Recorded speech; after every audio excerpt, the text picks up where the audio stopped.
പിതാവിൻ്റെയും പുത്രൻ്റെയും പരിശുദ്ധാത്മാവിൻ്റെയും നാമത്തിൽ ആമേൻ. വിശുദ്ധ ലൂക്കായുടെ സുവിശേഷം 1-ാം അധ്യായം 26 മുതൽ 38 വരെയുള്ള തിരുവചനങ്ങൾ. യേശുവിൻ്റെ ജനനത്തെക്കുറിച്ച് അറിയിപ്പ്. 6-ാം മാസം ഗബ്രിയേൽ ദൂതൻ ഗലീലിയിൽ നസ്രത്ത് എന്ന പട്ടണത്തിൽ ദാവീദിൻ്റെ വംശത്തിൽപ്പെട്ട ജോസഫ് എന്നു പേരായ പുരുഷനുമായി വിവാഹ നിശ്ചയം ചെയ്തിരുന്ന കന്യകയുടെ അടുത്തേക്ക് ദൈവത്താൽ അയക്കപ്പെട്ടു.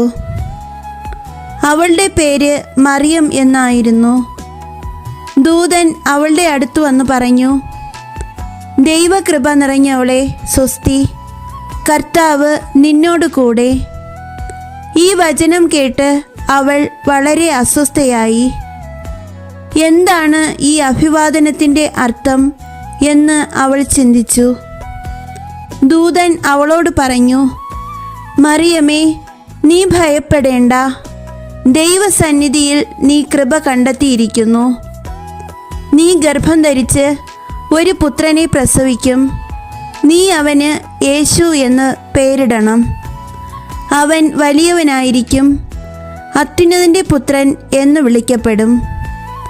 അവൻ്റെ പിതാവായ ദാവീദിൻ്റെ സിംഹാസനം ദൈവമായ കർത്താവ് അവന് കൊടുക്കും.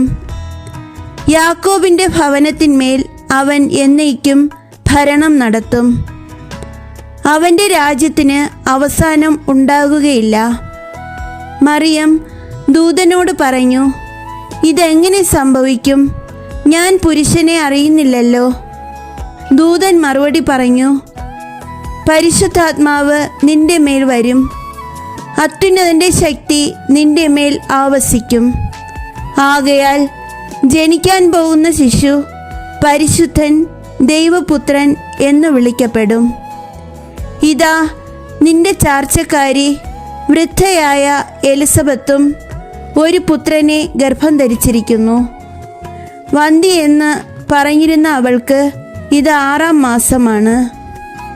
ദൈവത്തിന് ഒന്നും അസാധ്യമല്ല. മറിയം പറഞ്ഞു, ഇതാ കർത്താവിൻ്റെ ദാസി, നിന്റെ വാക്ക് എന്നിൽ നിറവേറട്ടെ.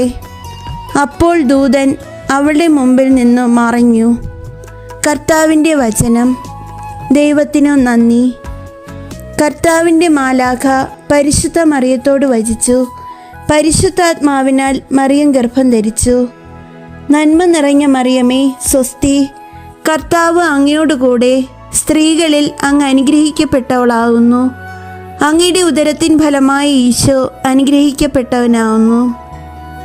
പരിശുദ്ധ മറിയമേ, തമ്പുരാൻ്റെ അമ്മേ, പാപികളായി ഞങ്ങൾക്ക് വേണ്ടി ഇപ്പോഴും ഞങ്ങളുടെ മരണസമയത്തും തമ്പുരാനോട് അപേക്ഷിക്കണമേ. ആമേൻ. നമ്മുടെ ഒരാവശ്യം ഇവിടെ പറയാം. ഇതാ കർത്താവിൻ്റെ ദാസി, നിന്റെ വചനം പോലെ എന്നിലാകട്ടെ. നന്മ നിറഞ്ഞ മറിയമേ, സ്വസ്തി, കർത്താവ് അങ്ങയോട് കൂടെ. സ്ത്രീകളിൽ അങ്ങ് അനുഗ്രഹിക്കപ്പെട്ടവളാകുന്നു. അങ്ങയുടെ ഉദരത്തിൻ ഫലമായി ഈശോ അനുഗ്രഹിക്കപ്പെട്ടവനാകുന്നു. പരിശുദ്ധ മറിയമേ, തമ്പുരാൻ്റെ അമ്മേ, പാപികളായി ഞങ്ങൾക്ക് വേണ്ടി ഇപ്പോഴും ഞങ്ങളുടെ മരണസമയത്തും തമ്പുരാനോട് അപേക്ഷിക്കണമേ. ആമേൻ. നമ്മുടെ രണ്ടാമത്തെ ആവശ്യം ഇവിടെ പറയാം. വചനം മാംസമായി നമ്മുടെ ഇടയിൽ വസിച്ചു. നന്മ നിറഞ്ഞ മറിയമേ, സ്വസ്തി, കർത്താവ് അങ്ങയോട് കൂടെ. സ്ത്രീകളിൽ അങ്ങ് അനുഗ്രഹിക്കപ്പെട്ടവളാകുന്നു. അങ്ങയുടെ ഉദരത്തിൻ ഫലമായി ഈശോ അനുഗ്രഹിക്കപ്പെട്ടവനാകുന്നു. പരിശുദ്ധ മറിയമേ, തമ്പുരാൻ്റെ അമ്മേ, പാപികളായ ഞങ്ങൾക്ക് വേണ്ടി ഇപ്പോഴും ഞങ്ങളുടെ മരണസമയത്തും തമ്പുരാനോട് അപേക്ഷിക്കണമേ. ആമേൻ. നമ്മുടെ മൂന്നാമത്തെ യാചന ഇവിടെ പറയാം. ഈശോ മിശിഹായുടെ വാഗ്ദാനങ്ങൾക്ക് ഞങ്ങൾ യോഗ്യരാകുവാൻ സർവീശ്വരൻ്റെ പരിശുദ്ധ മാതാവേ, ഞങ്ങൾക്ക് വേണ്ടി അപേക്ഷിക്കണമേ. പ്രാർത്ഥിക്കാം. സർവീശ്വര, മാലാഖയുടെ സന്ദേശത്താൽ അങ്ങയുടെ പുത്രനായ ഈശോ മിശിഹായുടെ മനുഷ്യാവതാര വാർത്ത അറിഞ്ഞിരിക്കുന്ന ഞങ്ങൾ അവിടുത്തെ പീഡാനുഭവവും കുരിശുമരണവും മുഖേന ഉയിർപ്പിൻ്റെ മഹിമ പ്രാപിക്കുവാൻ അനുഗ്രഹിക്കണമേ എന്ന് ഞങ്ങളുടെ കർത്താവായ ഈശോ മിശിഹ വഴി അങ്ങയോട് ഞങ്ങൾ അപേക്ഷിക്കുന്നു. ആമേൻ. പിതാവിനും പുത്രനും പരിശുദ്ധാത്മാവിനും സ്തുതി, ആദിയിലെ പോലെ ഇപ്പോഴും എപ്പോഴും എന്നേക്കും. ആമേൻ. പിതാവിനും പുത്രനും പരിശുദ്ധാത്മാവിനും സ്തുതി, ആദിയിലെ പോലെ ഇപ്പോഴും എപ്പോഴും എന്നേക്കും. ആമേൻ. പിതാവിനും പുത്രനും പരിശുദ്ധാത്മാവിനും സ്തുതി, ആദിയിലെ പോലെ ഇപ്പോഴും എപ്പോഴും എന്നേക്കും. ആമേൻ.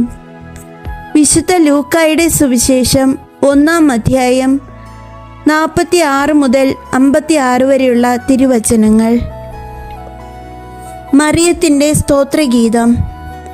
മറിയം പറഞ്ഞു, എൻ്റെ ആത്മാവ് കർത്താവിനെ മഹത്വപ്പെടുത്തുന്നു. എൻ്റെ ചിത്തം എൻ്റെ രക്ഷകനായ ദൈവത്തിൽ ആനന്ദിക്കുന്നു. അവിടുന്ന് തൻ്റെ ദാസിയുടെ താഴ്മയെ കടാക്ഷിച്ചു. ഇപ്പോൾ മുതൽ സകല തലമുറകളും എന്നെ ഭാഗ്യവതിയെന്ന് പ്രകീർത്തിക്കും. ശക്തനായവൻ എനിക്ക് വലിയ കാര്യങ്ങൾ ചെയ്തിരിക്കുന്നു. അവിടുത്തെ നാമം പരിശുദ്ധമാണ്. അവിടുത്തെ ഭക്തരുടെ മേൽ തലമുറകൾ തോറും അവിടുന്ന് കരുണ വർഷിക്കും. അവിടുന്ന് തൻ്റെ ഭുജം കൊണ്ട് ശക്തി പ്രകടിപ്പിച്ചു. ഹൃദയവിചാരത്തിൽ അഹങ്കരിക്കുന്നവരെ ചിതറിച്ചു. ശക്തന്മാരെ സിംഹാസനത്തിൽ നിന്ന് മറിച്ചിട്ടു. എളിയവരെ ഉയർത്തി. വിശക്കുന്നവരെ വിശിഷ്ട വിഭവങ്ങൾ കൊണ്ട് സംതൃപ്തരാക്കി. സമ്പന്നരെ വെറും കൈയോടെ പറഞ്ഞയച്ചു. തൻ്റെ കാരുണ്യം അനുസ്മരിച്ചുകൊണ്ട് അവിടുന്ന് തൻ്റെ ദാസനായ ഇസ്രായേലിനെ സഹായിച്ചു. നമ്മുടെ പിതാക്കന്മാരായ അബ്രഹാത്തോടും അവൻ്റെ സന്തതികളോടും എന്നേക്കുമായി ചെയ്ത വാഗ്ദാനം അനുസരിച്ച് തന്നെ. മറിയം അവളോട് കൂടെ 3 മാസത്തോളം താമസിച്ചു. പിന്നെ വീട്ടിലേക്ക് മടങ്ങി. കർത്താവിൻ്റെ വചനം. ദൈവത്തിനു നന്ദി. ആമേൻ.